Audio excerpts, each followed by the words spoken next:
Happy birthday to Buckeye Scoop. 4 years going. The site has never been bigger. It's never been better. And that's all thanks to you guys. Happy birthday to the Scoop family. We appreciate all that you guys do. Welcome to the Scoop World Order.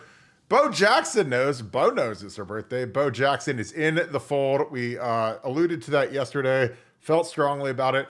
Huge Jamie Ffrench news. A lot of conversation on Jamie, but man, shot scenes are coming up big on that one, and Vernell Brown. So we're going to break that down, what it all means, and celebrate our birthday. We appreciate you guys being here for our birthday extravaganza. Thank you so much. We're going to break down some Bo Jackson, some Jamie Ffrench. Take your super chats as always, and we appreciate you guys so very much for being a part of the Buckeye Scoop family. Again, this is a huge show because you guys make it one. It is great to have you guys here. And it is great to be here. Thank you guys for all that you do for our site. Again, we appreciate it. Our podcast is #1 in the country. It's not even close. All thanks to you guys. So thank you, as always, for tuning in each and every night. It's always a banger. And Bo Jackson, it really helped because we got a nice new topic about a half hour ago. So big news for the Buckeyes. If you guys enjoy this content, please leave us a like, click subscribe. Also, click that little alert bell if you like our live shows. If you have questions, hit us with our super chats. Those goes right into Pay It Forward. Big renewal day for BuckeyeScoop.com. Thank you all for renewing your subscriptions today. A lot of our members joined on the first day, and they've never left. So we appreciate you being a part of our BuckeyeScoop.com community. If you guys are not members of BuckeyeScoop.com, it is cooking right now. It is awesome, and we would love for you guys to join us. Again, we appreciate all that you guys do for us. Again, this is going to be a great show because you guys make it a huge one. So get the super chats fired up. Let's get some questions answered. But man, is this recruiting class shaping up to be something special? Nevadabuck, Bo Jackson jumped in the fold today. Something that literally, like we talked about it all day yesterday. Massive commits coming was literally the title of our show yesterday. And kaboom, one day later, Bo Jackson jumps into the boat. Your thoughts on landing a superstar running back from Ohio?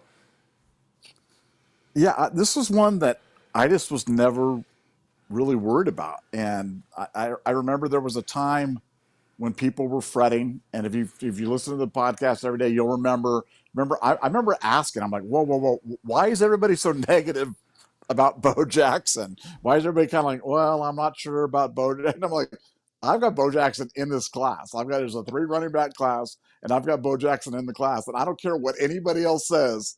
I'm telling you, Bo Jackson's going to be in the class. And so today was a great day, was a fantastic day. But I got to be honest with you, it wasn't a surprise to me because Bo was always going to be a Buckeye. And the Tony Alford experience is over. The terrible recruiting of Tony Alford has now been transferred to our biggest rival at Michigan, and they can have him. And how has he done so far up there? You guys just check the recruiting things and see how he's done. Bad. And then you look at Coach. How is Coach Locke doing? Well, Coach Locke got this one done. Not surprised, but very, very pleased about it. But this was a big one. I like Bo Jackson a lot. I mean, look, I always say no recruit is going to make or break the class. And if Bo Jackson wasn't in the class for whatever reason, I wouldn't be lined up on the ledge. But I really like this kid. I really like him. I think he's got big time type of potential. Man, I mean, frankly, he could play, anyone about 6 different positions. But you love him as a running back. You love him as an Ohio running back. And just a great job by Ohio State. It was a great weekend. I cannot emphasize to you enough what a great weekend it was. This was a perfectly executed recruiting weekend. And what's the result of a perfectly executed recruiting weekend? You get a huge commitment from a guy like Bo Jackson on Tuesday, coming off that when everybody was fretting. Oh, I don't know. Georgia's going to be, I'm not sure. And I'm like, guys, just relax. It's going to be just fine. But great day to be a Buckeye, and really proud of Ryan Day and the staff. Got to give them props. We criticize when it's right. We give them props when it's right. Coach Locke, Chip Kelly, Ryan Day, Mark Pantone, the entire staff did an unbelievable job.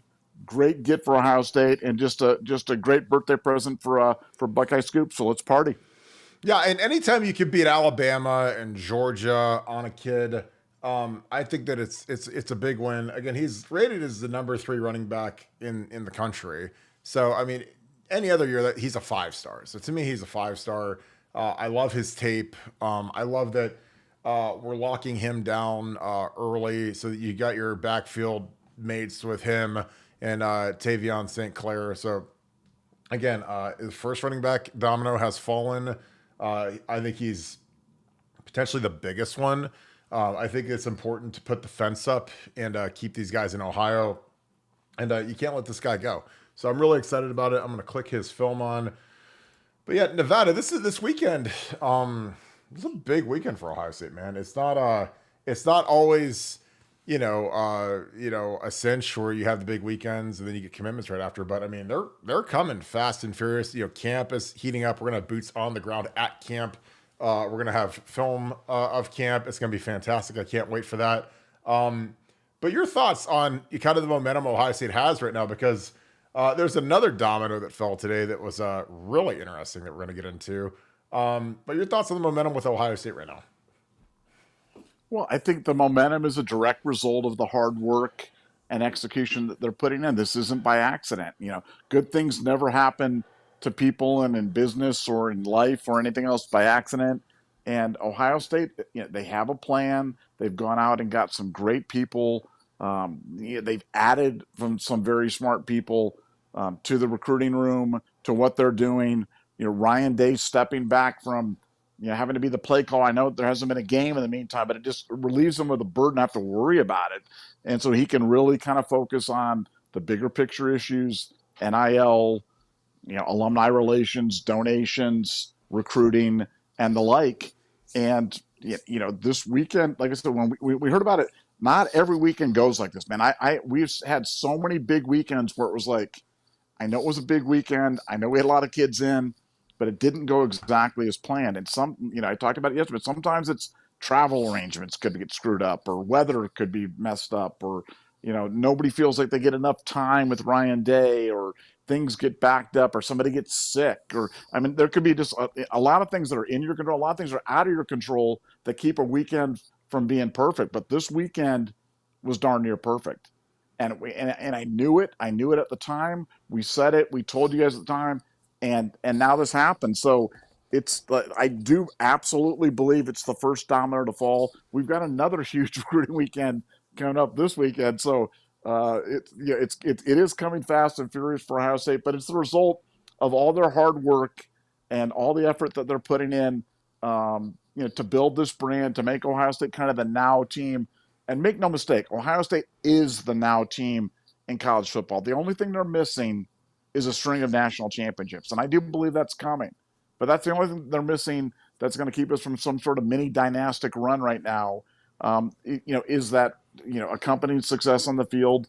And that usually follows, adding a great coaching staff, continue to have superior recruiting, working on your culture. So I expect great things on the field. And I think it's going to, I know it will extend to 2024 and beyond. And the future's bright for Ohio State football. Yeah, and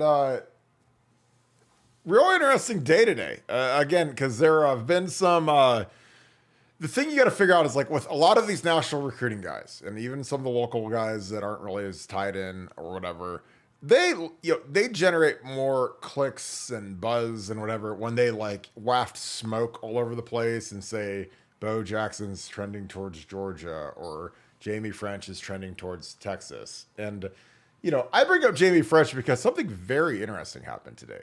The state of Florida actually passed so that high school players in the state of Florida can get NIL deals today. And guess what happened? Nevada, we got our dapper duo right here. You have Vernell, and you've got Jamie Ffrench, and you've got Vernell Brown III. You can't really see they're like cut off a little bit, but they got a deal with American Eagle. Now, a lot of you guys who probably haven't been to a mall in a long time, like I haven't been to a mall in years. American Eagle obviously is the same clothing store you grew up with when you're in 7th grade, and it used to be the Jazz with like Abercrombie or Apostle, like that type of stuff. So why do you care? Why do we care? Why does it matter at all?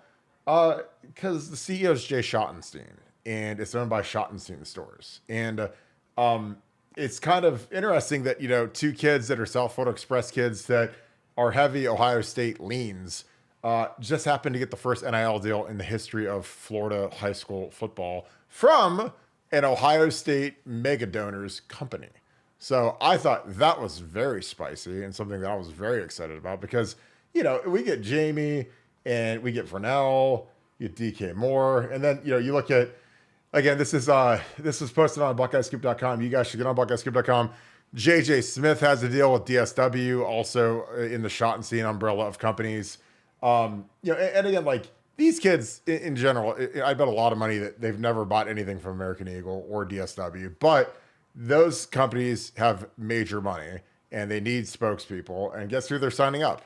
Ohio State young superstar football wide receivers that have ties to South Florida Express. So again, very interesting, very sophisticated by Ohio State and our collectives to find a way to, hey, we're not waiting around on Jamie Ffrench and Vernell. Like we want those guys in the boat, and I think that they actually want to be in the boat. And it's actually interesting who's calling me right now because that's the guy that I'd love to talk to, but we're on your show right now. So again, we appreciate you guys, but this is going to be a monster deal for us because I think that the fact that you can get these guys in the boat this early bodes incredibly well for Ohio State because again, it is a fit. They want brand ambassadors, and they just happen to be guys that run 4.340s and can jump out of the gym and score a lot of touchdowns. So, but Nevada, what were your thoughts of that? Because I was like, wow, that's a nice little missile strike from the Ohio State collective base. But your thoughts? Yeah, well, my first, I mean, when I first saw it, like it took me about 10 seconds to kind of realize that was a shot and steam company. But once I put it together with the being a shot and steam company, then it all kind of fell into place. And it was, again, a master stroke by the OSU. But this is frankly how the collectives are supposed to work. They're supposed to be real things where you're getting real people to make real endorsements or usage or affiliation with brands. And Ohio State has got a huge alumni base. They've got a very active alumni base. They've got a very passionate alumni base. And in this case, the first NIL deals fall to two Ohio State football recruiting targets from an OSU mega donors company. Again, it's a great sign. Is it the end of days? Does it mean they're guaranteed they're going to Ohio State? Of course not. We're not saying that. But do I think they're both going to Ohio State? Yeah, I do. I think Vernell Brown is in. I've been told that Vernell Brown is in. With Jamie Ffrench, I don't know. I know that he's been kind of, a little bit of wishy and a little bit of washy. But betting against Brian Hartline landing a South Florida Express wide receiver just seems to be a fool's errand. And now that they've got the first NIL deal in the history of Florida high school football, I have to believe that Ohio State has moved is kind of the chalky position on this. And it's just, like I said, it's exciting to watch all this stuff kind of happening in real time, on the heels of this great recruiting weekend, on the eve of another great recruiting weekend. It's just very exciting to be part of Ohio State football. And I've said this before, but can you imagine if you weren't an Ohio State? Can you imagine if you were a Purdue fan or if you were a fan of Illinois football or something like that, and all you have is memories of Juice Williams or Rashard Mendenhall or something like that, and like you go into every year knowing that you have no chance to win. I mean, we are so blessed to be Ohio State fans and to be where we are in this new kind of era of college football. But today was a big one. Today was a really big day because Florida NIL being activated for high school players, that's something. Ohio State firing the opening shots right away on that. That's a big something and something to be really excited about. Yeah, because like you said, you made a great point. Like, good luck betting against a South Florida Express kid that Brian Hartline wants with the system they have. Because again, I say it all the time. If I'm one of these kids and I'm ultra talented and I'm Vernell Brown, I'm Jamie Ffrench, and I'm like, I want to go to the league. I want to get paid. I want to make millions and have the life that I've dreamed of, like Marvin Harris and the rest of these guys. Like, I would call Carnell Tate. I'd call Brandon Ennis. I'd call all those guys. How is it? We love it. Absolutely love it. It's amazing. Brian Hartline's great. The culture is great. We work really hard, but it's a family. Coaches are fair. There's direct flights all day. Like, if there's one place in the universe where you can go where there's direct flights to Florida all day, it's literally Columbus. I mean, there's like 50 a day, I feel like. So if you need to get home for a weekend, shoot down, book it early. It's dirt cheap. So it's great. And again, like, it's not like that everywhere. And I think that's like the special thing about like Ohio State is, if I'm like, those guys, I'm watching like what JJ Smith is doing. I'm like, he showed up and within like 2 months, he was the best player on the team, according to Jim Knowles. Jim Knowles said he might be the best player on the team. And again, a guy like Jim Knowles who's been around the block and he's 80 years old or whatever, like, he's not just going to sit there and say that, because he's trying to make JJ Smith feel good. He's probably sitting there watching like, we can't cover that dude. He's really big and he's also really strong and he's really fast and he jumps really high. We don't know how to check him. So again, I'm like, if you're good, you're going to play. I mean, Brian Hartline doesn't care if you're a senior, a freshman, a junior, and he shows that. I mean, Carnell Tate jumped a bunch of kids last year to be a starter, especially towards the end of the year when Marvin opted out. He played a lot, and I think Ennis is going to step in. I think JJ, I think our top four is as good as we've ever had. So it's going to be really exciting to see what those guys can do. Yeah, this is a crazy, crazy run right now. And I'm going to toss on a little bit of Bo Jackson and get the film going. Because Bo is, he's a fun watch. Like, I never get tired of watching his film, and I think we've watched it 50 times. But it just never gets old, and I'm excited to see what he can do. Nevada, where do you project this class to end up at the end of the recruiting cycle? Because, again, we're about a David Sanders away from this being as highly rated classes that we could ever get. And I think there's a good shot we get them. I mean, if you're looking at the momentum around the country, man, there's nobody that can touch Ohio State right now. Well, first of all, I want to give a shout out to Funky Buck. Funky had it first that are on the Vernell Brown, Jamie Ffrench stuff. So if you want, I got to give Funky the love, the funk bomb when he drops it. I think they have the thong bombs. You got to give the funk bombs, and Funky did have it first. No, where do I think this class is going to end up? I think this class is going to end up as the highest star-rated class in the history of Ohio State football. And last year I think we were third or fourth, and it was gaudy. This year it's going to be even more gaudy, and yeah, that's hard to do. And there's a lot of reasons why. But I mean, Saban being gone is nice. I mean, because Alabama used to be a recruiting wizard. We used to lose a lot of kids down the stretch, big time recruits to Alabama.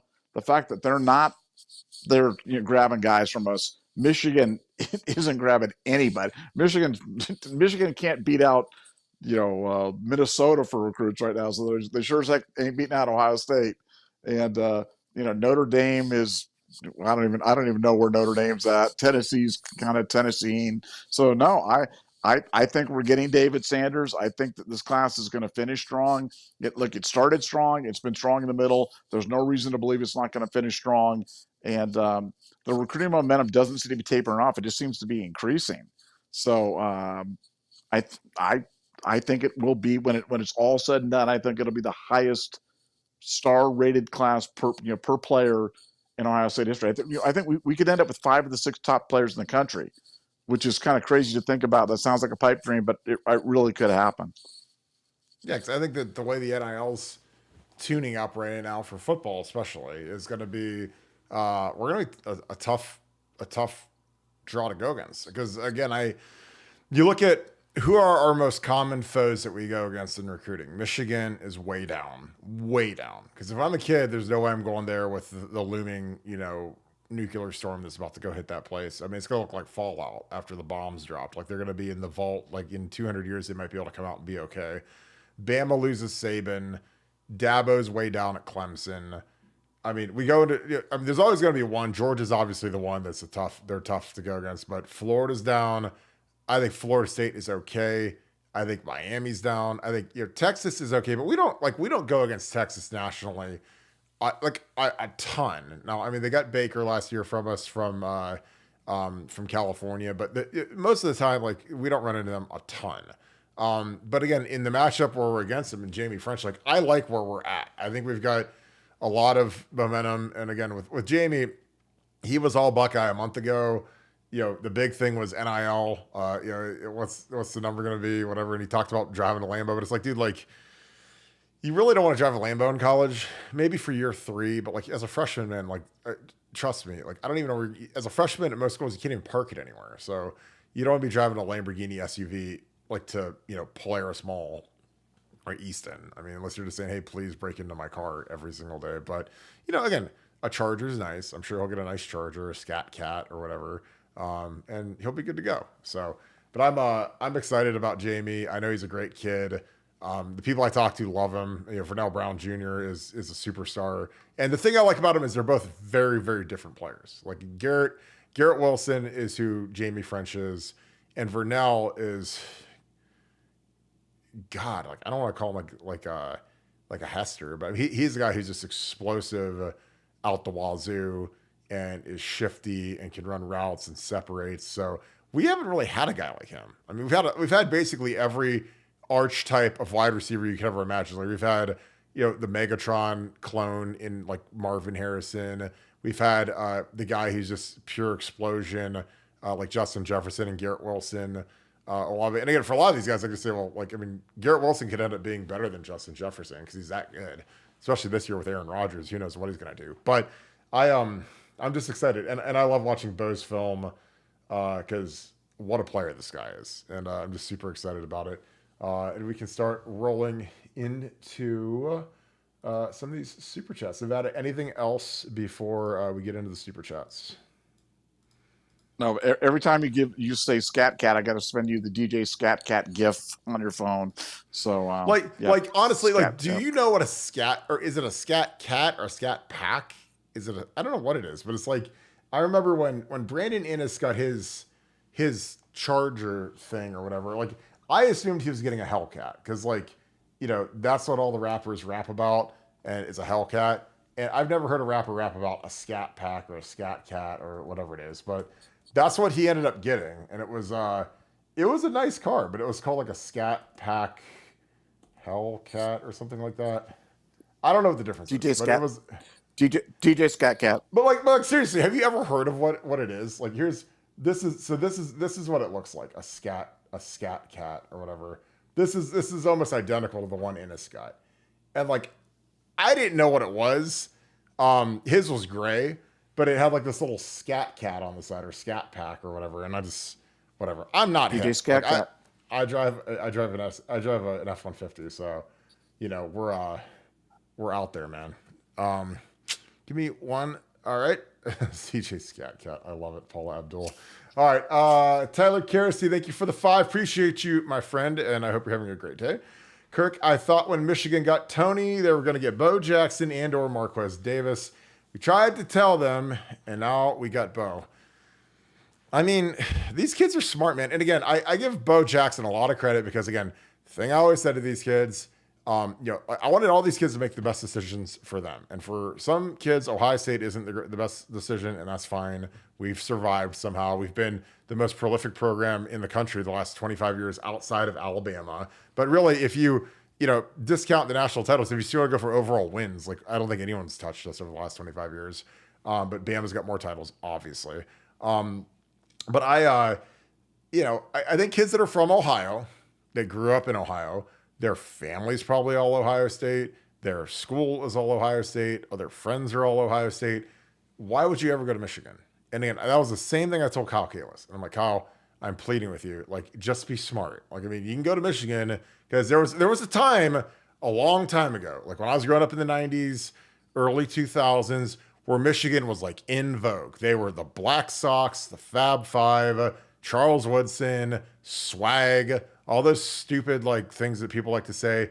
And that got disintegrated over the last 20 years until 3 years ago. But that's going to go right back to where it was, for the last 20 years, starting this year, because again, the magic is gone, the cheating is over, and we're loaded. And again, I wouldn't want to go against us. I'd be scared to death if I was Michigan this year. I'd be dying to find COVID or some reason to be able to cancel the game or say we don't have enough players or whatever, because the Reaper is coming, and it's going to be a glorious day in the Horseshoe at the end of November when we get to see the Wolverines again. And again, Jim Harbaugh is, again, people can say he's dumb or he's weird, or like I always say, he drinks milk with his steak at dinner in the same khakis he wears every day and the same sweatshirt he wears every day.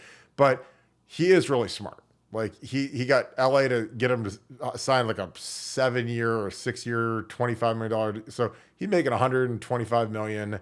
And he saw this schedule coming up where they got to play Texas and they got to play Oregon and they got to play us. I mean, so that's going to be 3 bludgeonings. And then they don't have anything back. First round quarterback's gone. 5 linemen are gone. Defense is decimated. Defense is still going to be good because it is still Michigan. But, dude, replacing 5 offensive linemen in one season is awful. It's terrible. I mean, replacing 3 or 4 is hard. Replacing all 5 is insane. So he knew what he was doing, man. And, week 2, they get to see Texas, and Texas has monsters on their D-line. So I hope those guys they get to eat their Wheaties versus Fresno State, and they get to see the mighty Texas Longhorns. Nevada Tyler says, Kirk, I thought when Michigan got Tony Alford, they were going to get Bo Jackson and or Marquez Davis. Tried to tell them, and now we got Bo. Your thoughts? Well, we did try to tell him. I mean, at the time, we tried to tell him. We went out, and it wasn't sour grapes. It wasn't that we were sad pandas that we'd lost Tony, the great Tony Alford. I just looked at his record. Look at who he recruited. Look what he had done or what he had failed to do at Ohio State. And you are who your record says you are. And when Tony Alford, it's a record of failure. And we told Michigan that's what's going to happen. And what has happened?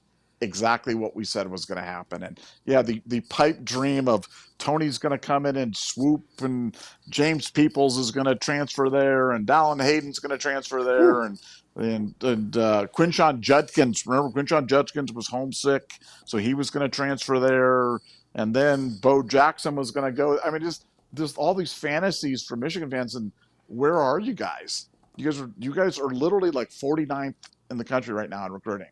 And you're not in on anybody.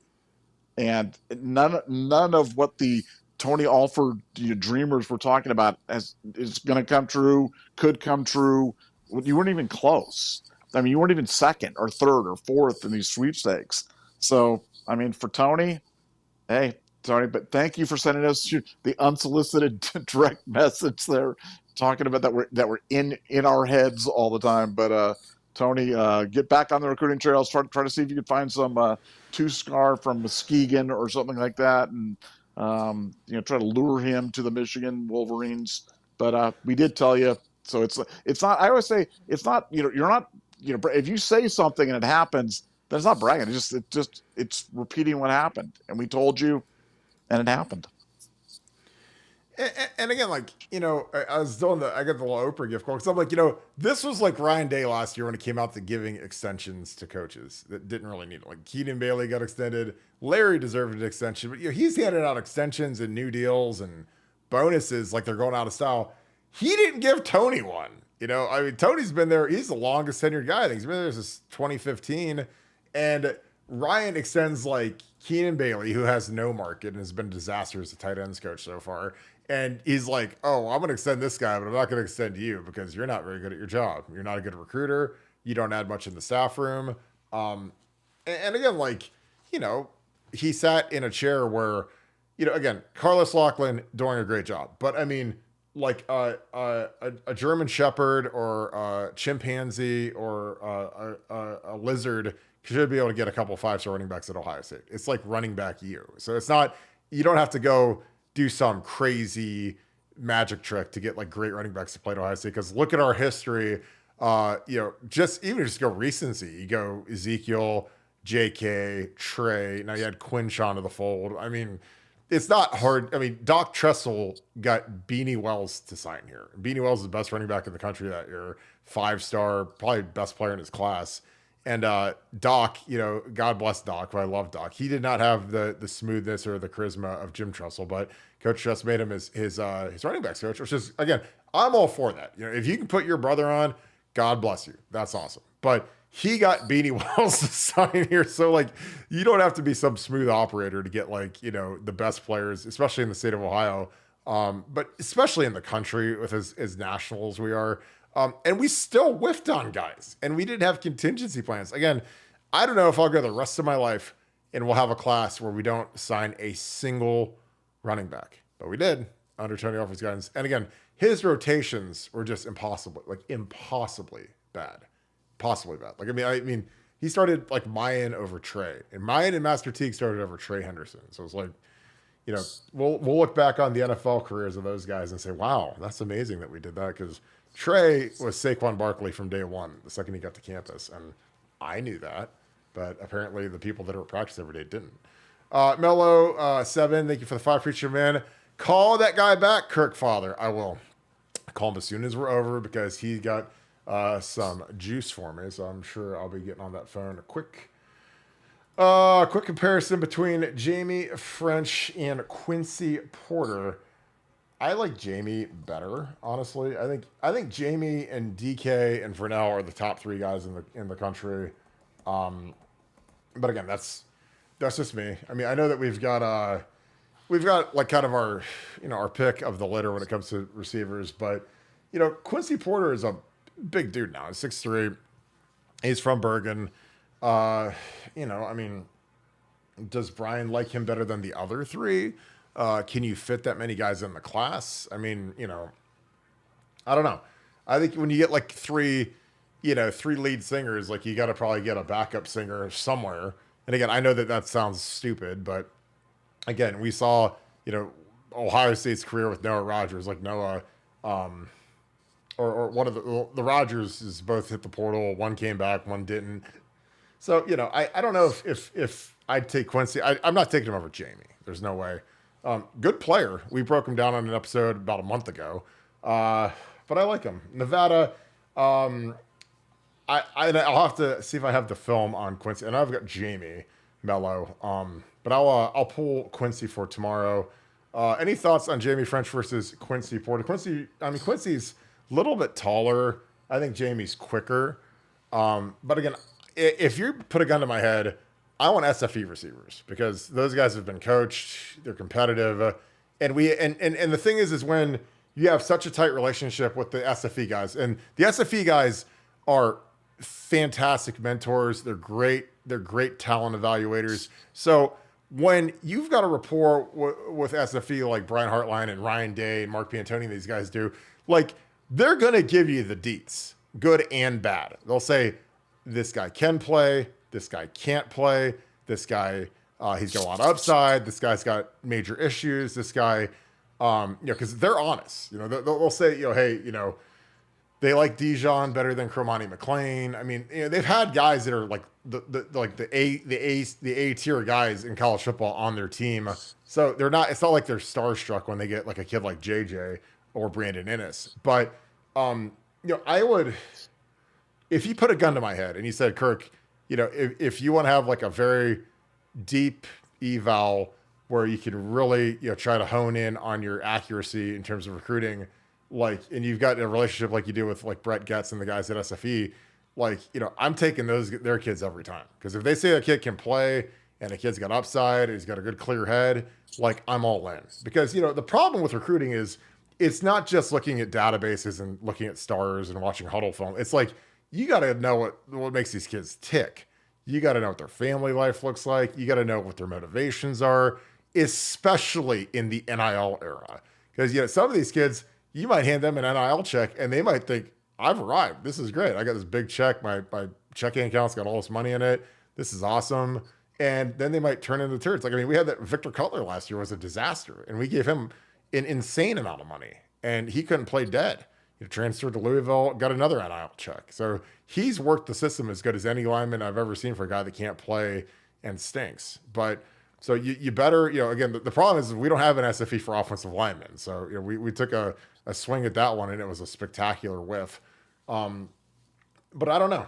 Nevada, your thoughts, Quincy Porter and Jamie Ffrench. I'll try to get that film breakdown for you tomorrow, Mello.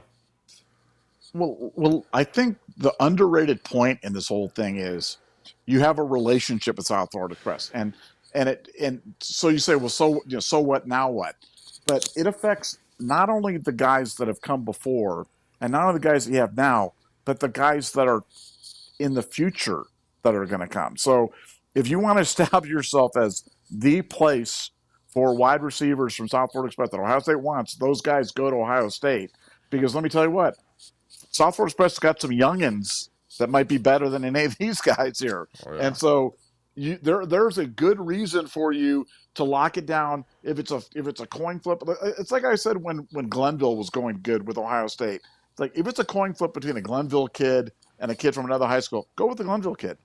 Go with the Glenville kid because you want that relationship, and that relationship for Ohio State was one of the reasons why Ohio State returned to prominence. Ohio State won a national championship, and why Jim Tressel was able to turn it around.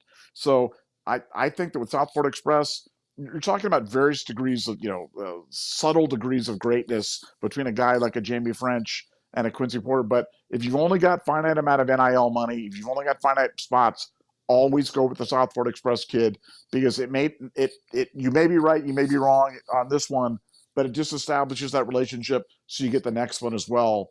And that's the way that that's where you want to be in recruiting, and that's where Ohio State wants to be in a relationship with SFE. Yeah, I couldn't agree more. I mean, again, during the Glenville era with Tress, I mean, Tress was the master. And again, Lloyd Carr screwed the pooch royally with Glenville because of how he did Pierre Woods. Pierre Woods was a guy, after his redshirt sophomore year, wanted to leave. I mean, he had a really good redshirt sophomore year. It was in 2003. It was the game where we went up there and lost when we had a chance to go play for the national title again.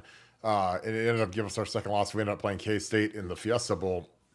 And Pierre was the best player on the field for Michigan, and he was all over us. And he wanted to leave. Lloyd convinced him to stay, and then Lloyd buried him. He didn't play him. He didn't get to play linebacker. They moved him to defensive end where he sucked. I mean, I blocked him in 2004 and he was terrible. Locked him up completely. And Pierre was the OG of Glenville. He was one of him and Darius were the two guys. Darius Hiley, the first guys to put it on the map. Then obviously Dante and Troy and those guys. But Pierre went to Michigan, and again, a lot of those kids at Glenville loved Michigan. I'm talking Ted Ginn's favorite player growing up was Charles Woodson. So he wanted to wear the deuce, go to Michigan.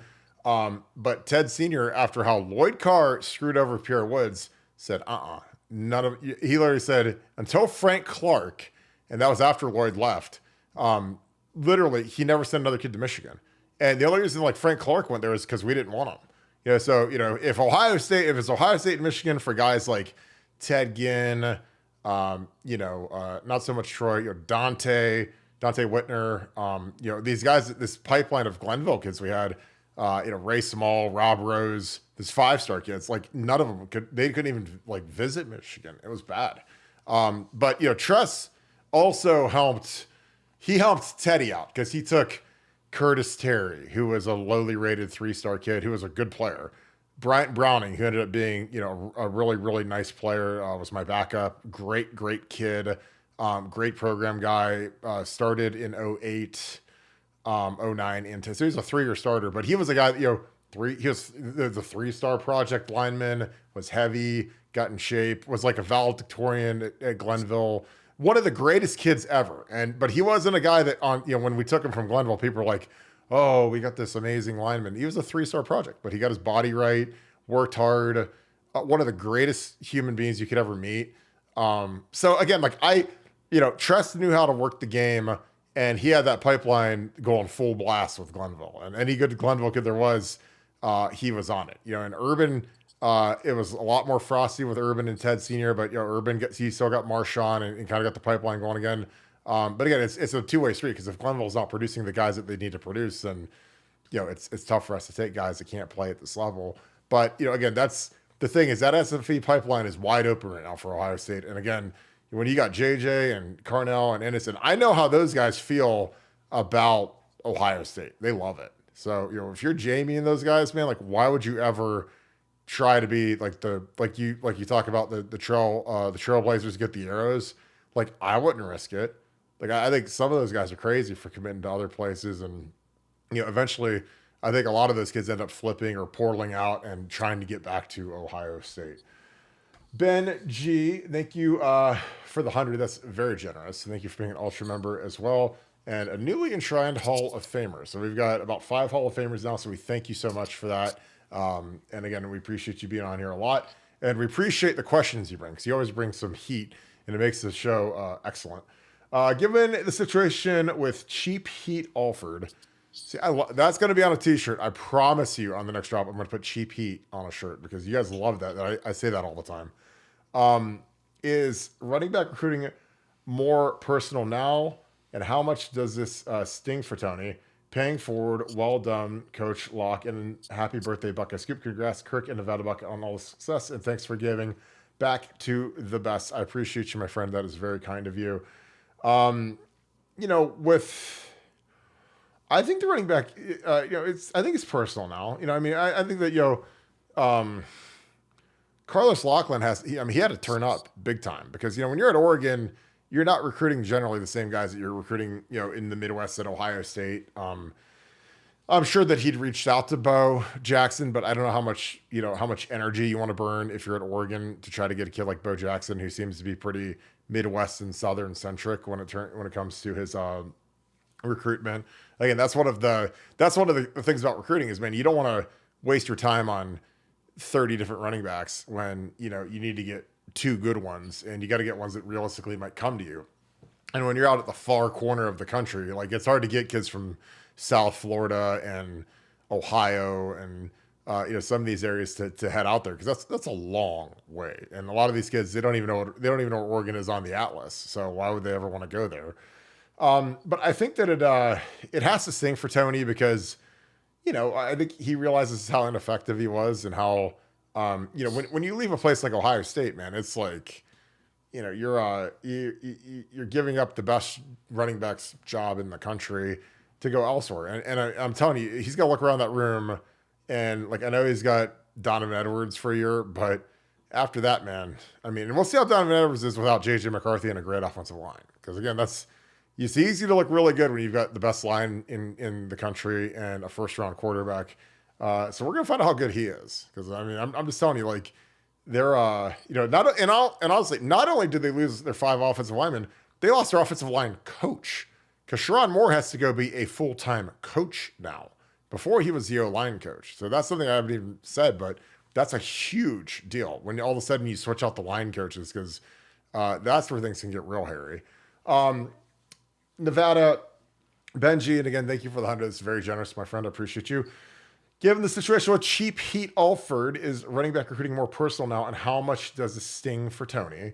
And also, he's got a message about paying it forward. Well done, Coach Locke, and happy birthday, Buckeye Scoop. Congrats to both of us for all the success. I appreciate that, Ben, so much.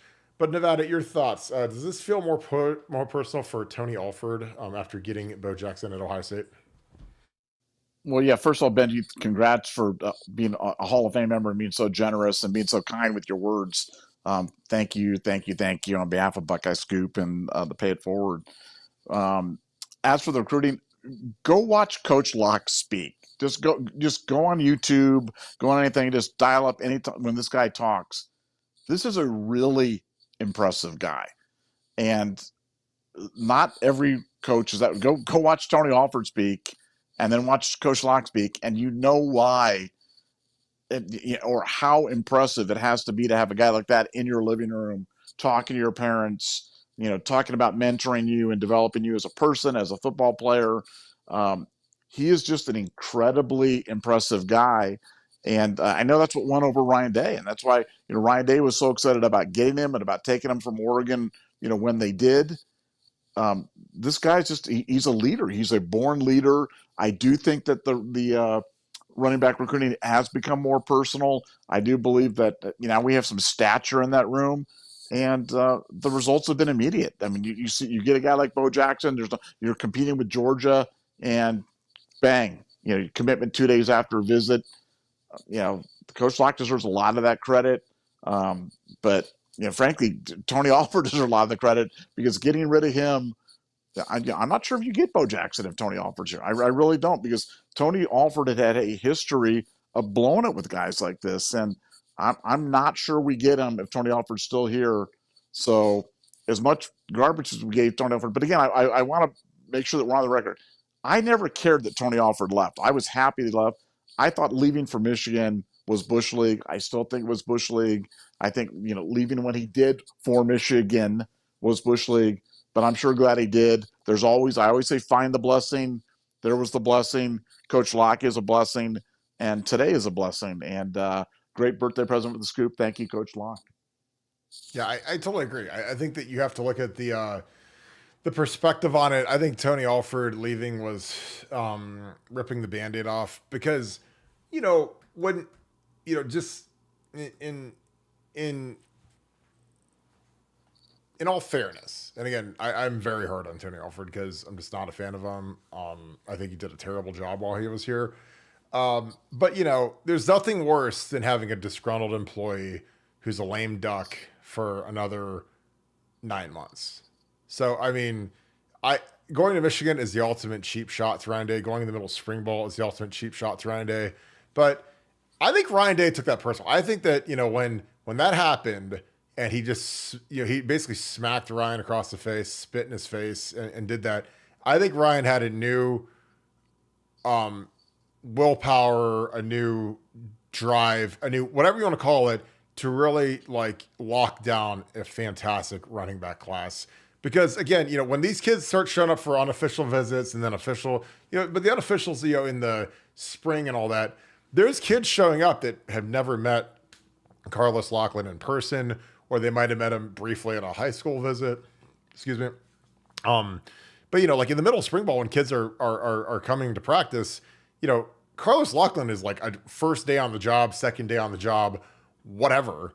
And Ryan had to be the guy that built the bridge between, Bo Jackson and Carlos Loughlin and put it all together.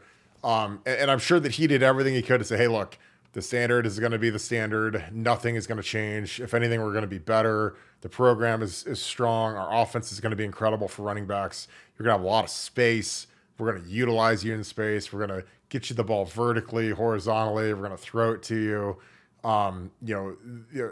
Carlos Loughlin, again, I love, if you put a gun to my head and said, Kirk, if something happened to Chip Kelly, what offense would you want to run? I'd say Oregon's running game is unbelievable. How they spread the field, and guess who their running back coach was? Carlos Loughlin. He was right in the middle of it. So I love watching their film. I love watching how they exploit people and get guys out on the edges and make it hard to defend.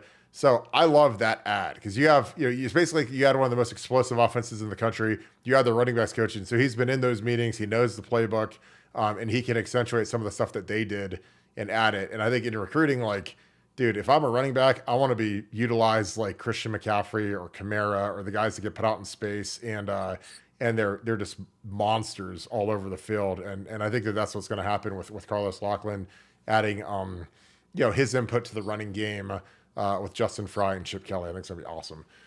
Paul Moody, thank you for the 20.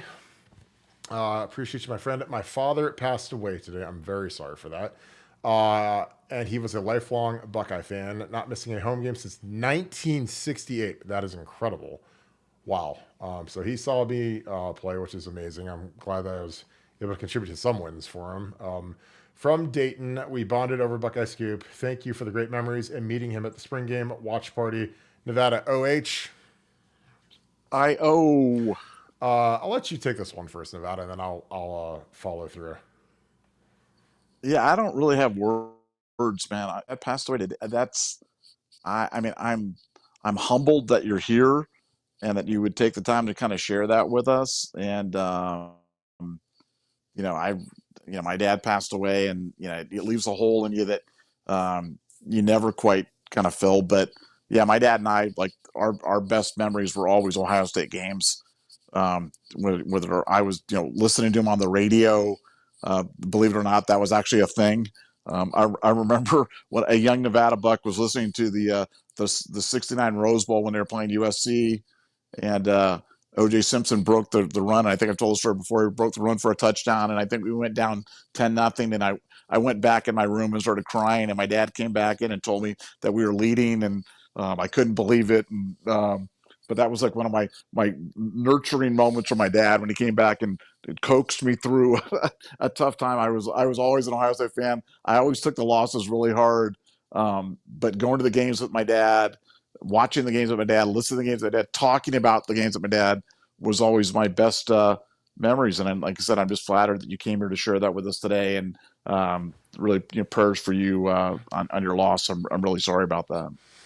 Yeah, Paul, I give you really, really heavy condolences. I went through it in 97. I was 12. My dad died at 39 and a half. So it was weird. He died on July 20th. And it's hard. I mean, it's something you don't ever recover for. I mean, obviously I was 12, so it was, devastating at that point in my life. And this was a weird year for me because, as of May 4th, which is my 39 and a half birthday, I outlived my dad. Which nobody ever wants to do that. And it's been weird. I mean, it's a struggle, because again, when your dad never gets to see you do any of the stuff that you were known for in life, it's hard. Because I wasn't an athlete when I was 12. I wasn't a football player. I never played football at that age. Played YMCA basketball. So like he never saw me play any football games. He never saw me get drafted. He never saw me start, the number one Ohio State site in America with my best friend. Like he never saw the podcast that's become the number one podcast in the country. It's been interesting, So again, I always have a lot of empathy for people that lose parents, especially fathers, at any point. I always say, I'm always jealous. I'm not jealous. It's not the right word, but it's like, I'm always, I wish that I could have made more memories with my dad. But he was good while he was here. And, it forged me into a really, really tough guy. Cause when you deal with that as a 12-year-old, like there's literally nothing that can phase you after that. Nothing like mentally, like no matter what broadsides you or what people do to you or say to you or lie about you about, like, nothing phases me. I just roll my eyes at it and I just laugh and smirk at it because I'm like, you guys don't even know what I've been through. Like I'm hard as a mofo, I promise you. And again, it keeps us driven. It makes us work hard. It makes us want to make sure that you guys are proud of what we do. Make him proud too. Even though, I'm sure he's watching down. I don't want to get too sentimental, but I really I feel for you. I know it's painful. I know that it's going to be painful for a while because you're going to have that first Buckeye game and that first Ohio State Michigan game and that stuff. And those are never easy. It's not going to be fun. But I'm just glad that he had a good long life, and it was, I'm happy I got to meet him. And anything you need, I'm not hard to find. Barton.145@gmail.com if you need to talk or anything. So, hey, I appreciate you, my man. And thank you for coming on here. And, again, I appreciate you. I know it's an awful hard day, but, anything you need, I'm around. D Sunny, thank you for the 5. Appreciate you, my friend. Besides material things or money, can you think of any absurd requests a recruit has had? Anyone ask for something that was an immediate hard no? Huh. God, I mean, I don't know. Like, my mind goes to like the Willie Williams Miami Hurricanes thing where he like was emptying out fire extinguishers and ordering 7 lobster tails and doing that kind of stupidity. I can't think of anything that was like an immediate hard no from a recruit because usually like recruits are on their best behavior on like an official visit. I mean, I remember when I was at Lindy's at Polaris, I asked for a milkshake and like it ended up they had to make like 40 milkshakes because everybody wanted a milkshake, and that's not really kind of what we're getting at. I think you're getting at some sort of inducement or whatever, but it's weird now because things like there's no limits now. You can ask for anything. But I can't think of anything. I honestly can't. I think that, I think sometimes like when some of these guys show up, for the first day of, being an Ohio State Buckeye, I think that like, the stark departure from, amateurism is evident when guys like JJ Smith and some of these guys, they never move into the dorms. They go right to a nice apartment downtown. And some of those kids are like, well, where's my apartment at? It's like, well, you ain't JJ Smith, man. So you get to sit in the dorms with your bunkmate, share the bathroom and the kitchen area and stuff. So I think that's, so obviously a lot of kids have requested stuff like NIL stuff that, was not granted, but, That's probably all I can think about. I can't think of anyone like that's requested something crazier than that, but I could be wrong. Nevada, D Sunny, and again, I appreciate you, D Sunny, because you always ask great questions, and this one's got me stumped, so I apologize. Besides material things or money, can you think of any absurd request a recruit has had? Anyone ask for something that was an immediate hard no? I can't think of anything. I mean, I'm sure that one thing that guys love to ask for is numbers. And specifically, a lot of guys want number one. I think Brandon Innes wanted number one. He's still stuck in 11 for another year because they gave Quinshawn number one because Quinshawn was number four. But, when you promise JJ four, you can't switch it up on him when he gets here and give it to Quinshawn. So Quinshawn got number one. So Innes is stuck in 11 for another year. But that's something that, like the number one is a big request that a lot of kids have. But your thoughts, Nevada, again, besides material things or money, can you think of any absurd requests a recruit has had? Anyone ask for something that was an immediate hard no? Your thoughts? Well, yeah. I mean, look, there's been kids. I mean, jobs. They ask for jobs for the parent. That's a very common ask. Remember the Bowman great caper of when we had hit for Green Valley. I think he was going to the bank to guarantee a loan or there. That's all line. You can check that one out. But guaranteeing a loan was interesting. I've heard of getting like a sibling into like the business school, and so like a sibling admittance into the school. I always think that's always kind of interesting. But yeah, no, I mean, look, anything you can think of under the sun has been asked for. It's been asked for, and for Ohio State has seen it all. Ohio State's not as good at this, so I would say that they've done it all. But it's generally housing, car, job, relocation. In the old days, the old caper used to be come to summer camp, and the coach got paid to like work the camp, but he got paid like the mentor got paid like $3,000 to like Lamarcus Joyner's dad, Genron. Oh, he was infamous for this. He'd go, and Lamarcus Joyner would go to these camps, and his mentor would go and work the camp, but the schools would pay him like $3,000 or $5,000 cash to work these camp for which was like $500 an hour or whatever, was some ridiculous amount like that. But that was always one of my Uncle Genron was one of my favorite recruiting stories there, and I think he was we called Lamarcus Joyner 6-star, and he kind of lived up to the 6-star moniker though. He had a long NFL career, heck of a player. He made a ton of money. He got a big extension, I think, with the Rams and then the Raiders. Yeah, he lived up to it, man. He was a superstar. But that's a good one. He said jobs, and then one that's common is a lot of the kids want to go to the business school. They want to get into Fisher, which is our business school at Ohio State, and that's tough, especially if you don't have the grades. Because a lot of kids, if they don't have the grades, they have to test into it, and frankly, a lot of my teammates did not make the test, so they end up in family resource management. Not there's anything wrong with that, but my MBA is from the Fisher College of Business, so I make sure I tell my boy TJ Downing that every single day when he's a family resource management guy. Because I was like, I don't even know what that means, but I like my Fisher MBA a lot better. Love you, TJ. ZZM, thank you for the 5. Appreciate you, my friend. Thank you for being an ultra member. Thank you for the 5. Seems to me Alford is a good recruiter for everywhere else but where he works. What do you think? Nevada OH?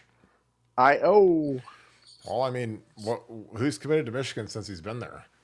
I mean, it's time to giddy up. You better go get some of these guys in the fold, because I'm going to pull up Michigan's recruiting class right now as of today, and I mean, it ain't looking too hot. Now, I could be dead wrong, and you guys could be like, "Oh, Kirk, you're being a hater," but people lie, numbers don't.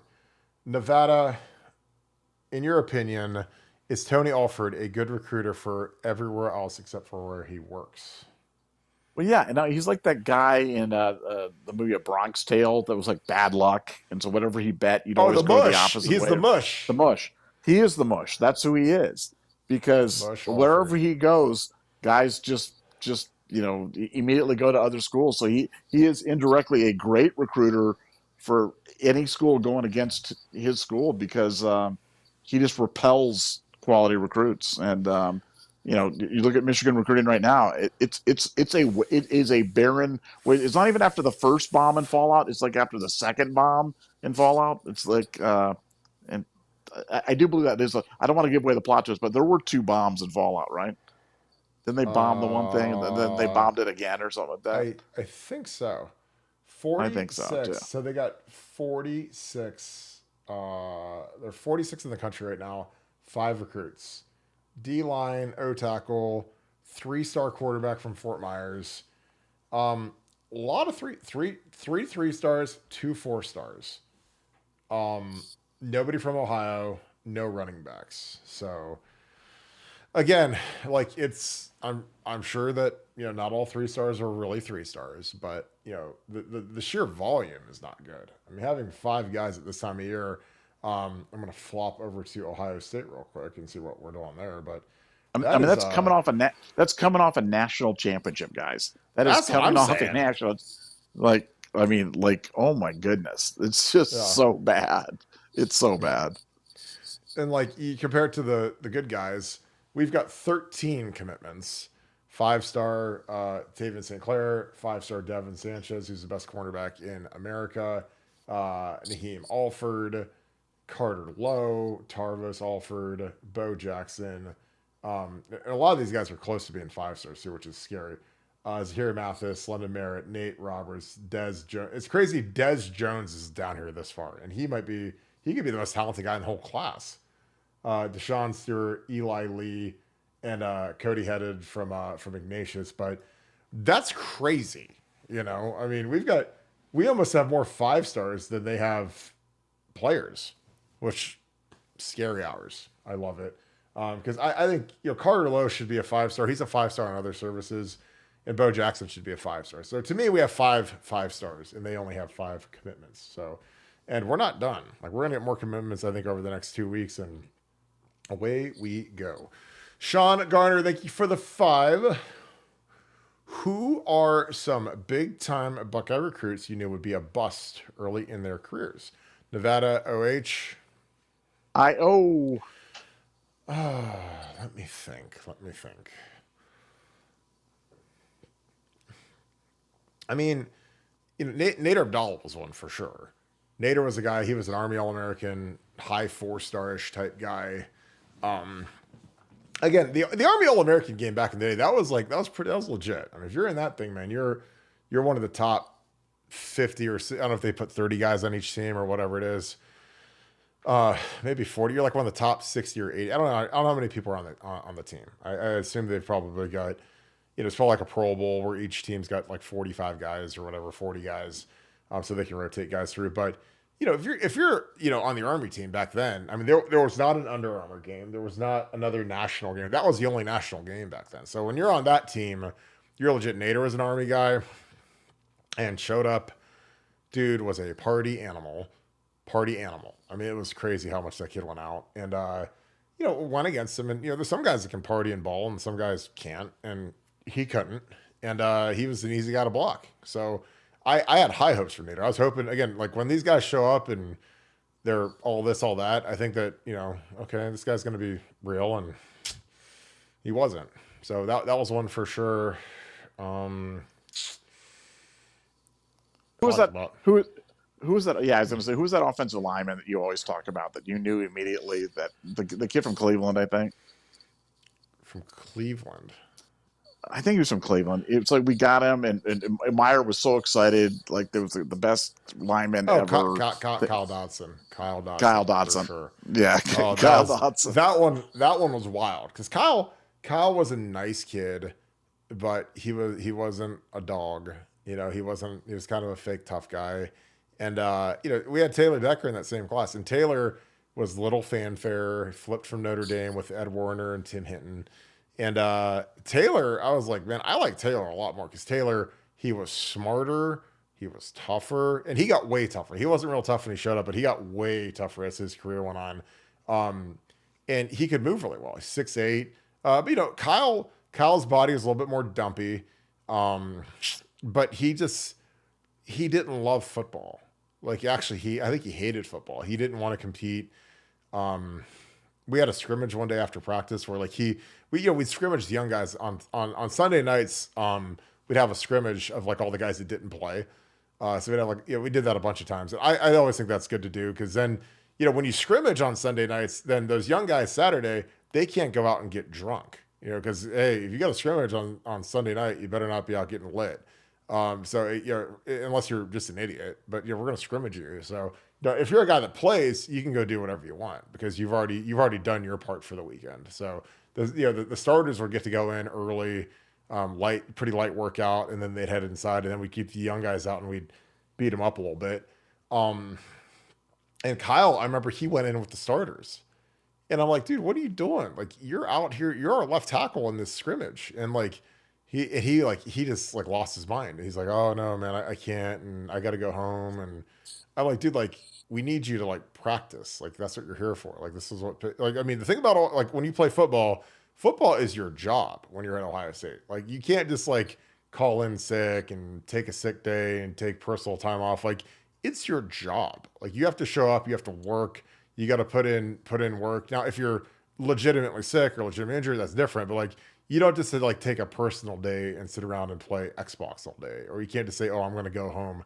But yeah, Kyle was a guy that I didn't know where his head was, and if you're not excited to be there when you first get there, you're never going to be excited to be there because it only gets harder and the pressure only ramps up. Because like when you're a freshman, nobody expects anything out of you. They expect you to find your way around campus and you probably make some mistakes and might show up late to a workout and stuff. But like they're pretty like lenient. Now they don't like it, but you're a freshman, you're a dumb freshman. So if you do something stupid, like you get a little bit longer leash. But when you become like a developed player and a starter and a captain, and I mean the pressure, it just explodes, So it gets way harder when you're actually on the field and you have to actually they actually pay attention to what you do. When you're just one of the guys that stands on the sideline and waves a towel on third down, like that ain't much. But yeah, Kyle, it was funny. And again, that was one of the greatest things ever because with Urban Meyer, he got up on that stage or that little podium when they did I don't even think they do the signing day press conferences anymore, but like they did the signing day press conference and like,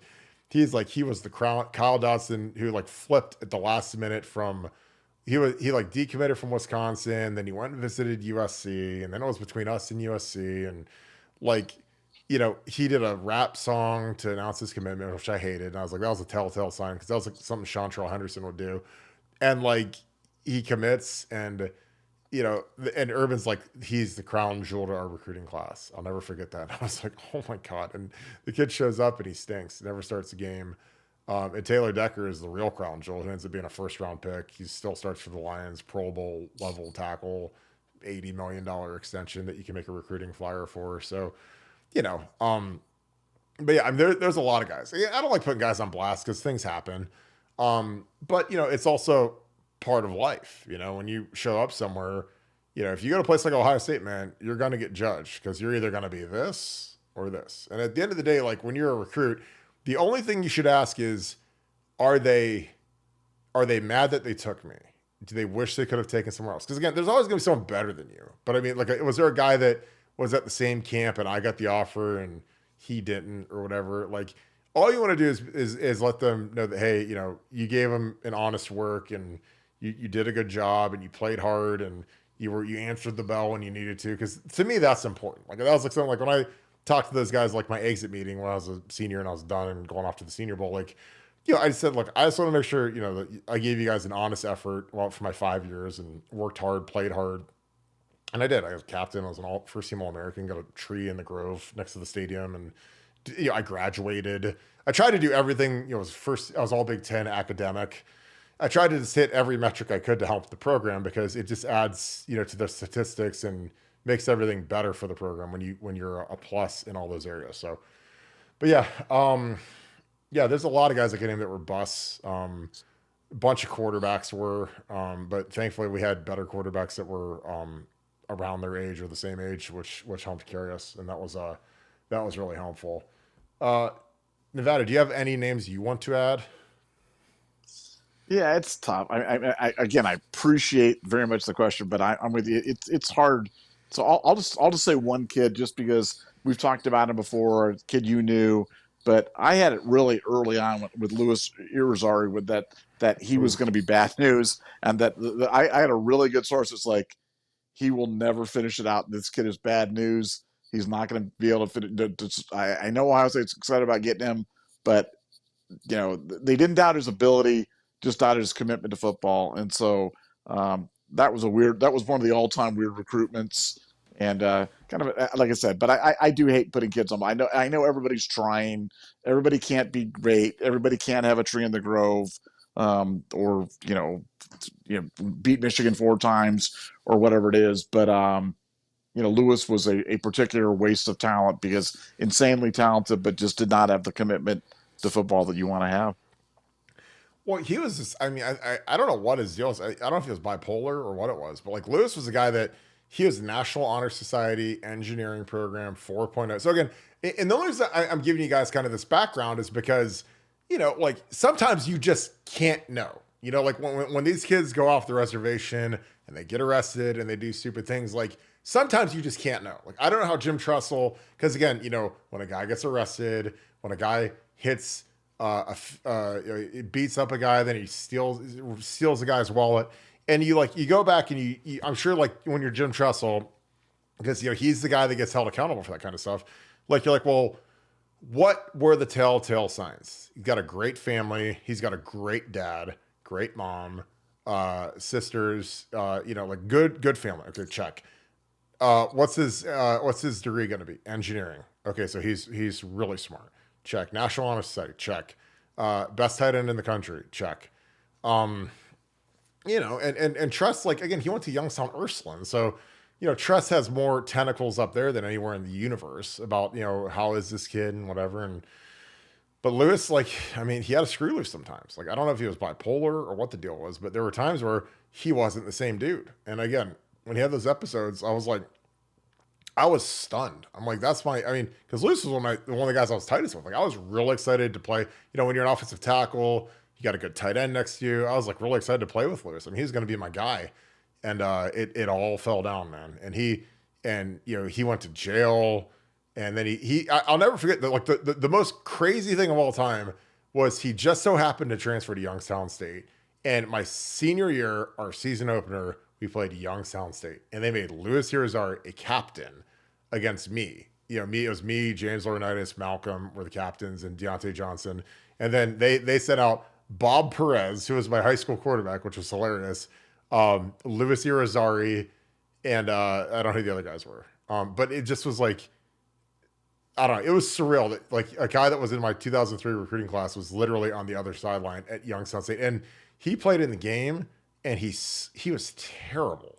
He was slow. They threw him a tight end screen, and he got like ran down by Todd Dellinger. I mean, he was like in mud, And I was just like, holy cow, this ain't the Lewis I knew from 03. Like 03 Lewis could run like a deer. I mean, I thought 03 Lewis. And again, you can ask guys that were around the program. Like Bobby Carpenter couldn't guard Lewis. I mean, they would get in fights every day at practice when Lewis was on scout team. I mean, it was the Hatfields and the McCoys, because Lewis was a tough cover, man. I mean, he was big, athletic, and and those guys hated going against him. Rob Reynolds and those guys. Oh my God, Rob Turbo, that's Rob's nickname. There were fights every day. It was great. It was like, oh God, Lewis used to tick those guys off because they just couldn't cover him. We never had. I mean, our other tight ends were Ben Hartsock, great player, great NFL career, and Ryan Hamby, but neither of those guys could run like Lewis. I mean, Lewis was he could cook. Sean Garner, thanks for the deuce. I meant to say bus. Well, we figured that out. Thank God. Appreciate you, brother. My bad.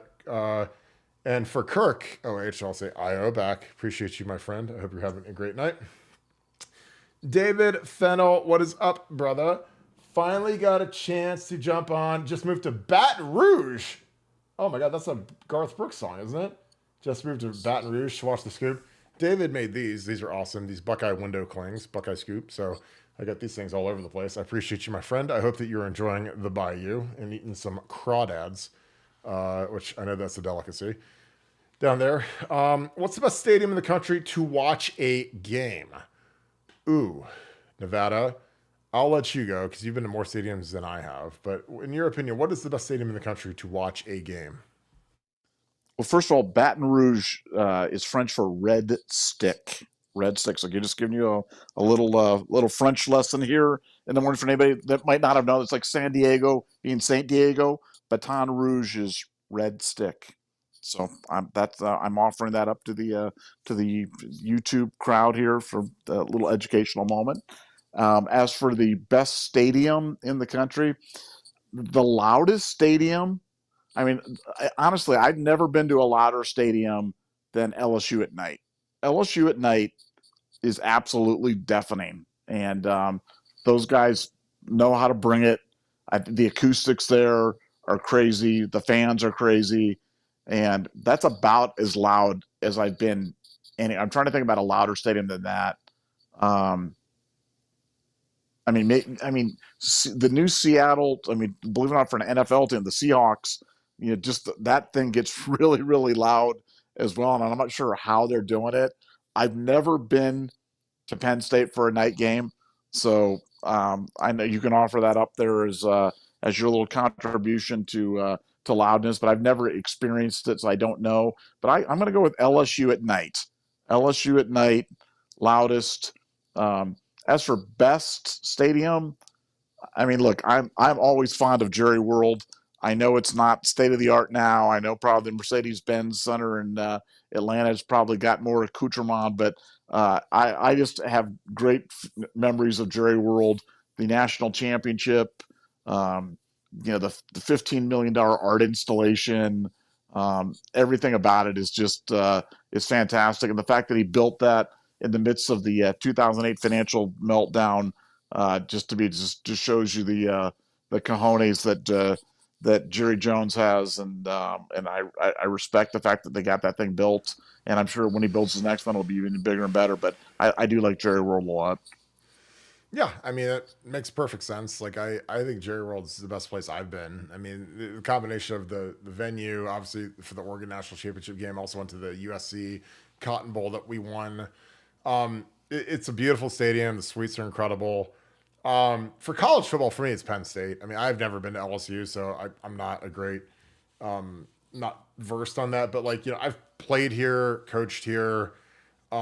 If people asked where's a bucket list stadium to go, I'd say go to Ohio State, Penn State at night, when we're really good and they're not. So then we have the best chance of the best outcome of us winning.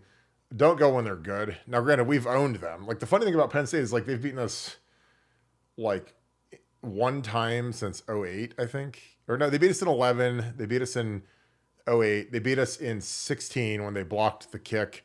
But, like, to me, like, nothing touches Penn State. I mean, it's loud. The stadium looks like an erector set, which is hilarious. But again, it's really it's the noise. It's Zombie Nation about 6,000 times. Like, every time they make a play, they play Zombie Nation. If you give up a sack, you're gonna hear Zombie Nation. When they come out on the field, it's Zombie Nation. The same stupid song over and over again. But again, like, we invented the whiteout. It was in '05 was the first time they ever did one. It was against us, and they won. So that's like their lucky charm now, and they do it all the time. So again, I think it's incredible, and I dread when we get scheduled to play there at night because I think it's a million times harder than day. Not just because Penn State at night, but Penn State at night against us. Because not everybody, like, they don't get as drunk and lubed up and insane for when they play Michigan State at night. They play us at night, though. It is like, that is their Super Bowl. Like, anytime we come to town, it is every team's Super Bowl, but especially Penn State. Because, again, Penn State is like Wisconsin, where they haven't beaten us in 12 years. Like, Wisconsin hasn't beaten us since 2010, and Penn State hasn't beaten us since 16, but every time we play them, they show highlights from the last time they beat us, which I always think is completely hilarious. Like, they're showing, like, Brett Bielema and J.J. Watt and all these guys from the 2010 Wisconsin game when we go to Camp Randall, and we've beaten them like a drum, like, every season since then. And Penn State's the same way. Like, by some miracle, they pull Brady Taylor out of the way and they block a field goal and they beat us. And so that's like their seminal moment. That got James Franklin like an 8-year extension because he beat us one time. So They always kind of show that to jinx us or try to gin up the fact that they beat us at some point in the last century or last decade. But yeah, Penn State at night is that is my meta for sure. Well, Nevada, I think we can wrap this thing up. Any final thoughts? Let me double check, make sure we didn't get a last minute super chat. I know you guys love sending the super chats at the last second. It's always gas. But final thoughts, Nevada. I mean, 4-year anniversary today. Wow. And, I mean, it's like I said, it's amazing. What an amazing ride! The Scoop is bigger and better. This YouTube channel is crazy. This evening outing that we have with our best friends every night is just is wild. Never dreamed we'd be doing something like this. So just thank you to everybody that's listening, and thank you to my partner Kirk Barton, the best darn host on the internet, and just appreciate everybody. And we're going to be grinding at it again, and we'll see you tomorrow night. And huge recruiting weekend this weekend, man. So if you're excited about Bo Jackson and you're looking for more commitments, I'm telling you they're coming, and soon. So stay tuned. It's absolutely crazy right now. Thank you guys again. Happy 4th birthday. Because not only to Buckeye Scoop, but to the Scoop family. It was born 4 years ago today. So we're celebrating all night. Again, we appreciate you guys so very much for all that you guys bring to the table. It's always a pleasure to be here. And it is a pleasure to have you guys here. Again, it's always fantastic. Another huge show, again, because you guys made it one. So thank you for all that you guys do. Again, another great night. On Buckeye Scoop. And if you guys wanted to keep going, BuckeyeScoop.com is kind of like the concierge after party that we head to right after this. So consider joining it. We've had a bunch of new people sign up. We appreciate you. If you have any questions on how to get onto the site, just email me, BuckeyeScoop@gmail.com, and we will get right with you to help you out. I am kind of the one-man band concierge right now. So you guys need anything, holler at me, and I will get you guys locked in. Guys, enjoy this content. Please leave us a like, click subscribe. Also click that little alert bell. Again, I appreciate you guys for all that you guys do each and every night on the show. I appreciate all that you guys bring, the energy, the fun, the questions, the super chats. You guys paying it forward. Thank you to our veterans, our armed service. Thank you, or excuse me, our service people across the country. Just appreciate all you guys, first responders. Thank you for keeping our country safe and free.